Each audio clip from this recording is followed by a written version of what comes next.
Криптовалюта боюнча мындай балдар. Бүгүнкү күнү биздеги дүйнөлүк чоң аалымдар уруксат бербейт. Буну айтат, криптовалюта ни деньги, ни товар да. Шарияттагы сделка болуш үчүн сөзсүз же акча болуш керек, же буюм болуш керек да. Бул жөнүндө светтен бул жака өткөтөдү, электронный, көзү көрүнмөгөн, ур да. Ошон үчүн буну шупат эте турган жоса, мындай эмес бул. Биздеги сделка болуш үчүн мен сизге сотканы берем, сиз шапкени бериң, а это сделка бул. Бул товар. Же болбосо бул акча берди. Же болбосо бул алтын бер, же буну бердим. Кандай болбосун? Макул?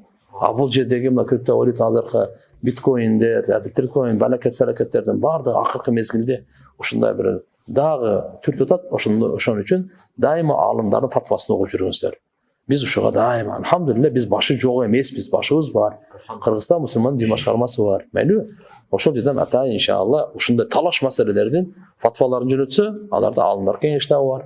Карап туруп жаштакка бир жоопту айтабы? Болду. Андан кийин жооп издебең. Себеби алар болсо, сиз кандай дыйканчылыкта, мал чарбада, акчада, дордойдо капат эткенде, алар китепте капат этип койгон өздөрүн.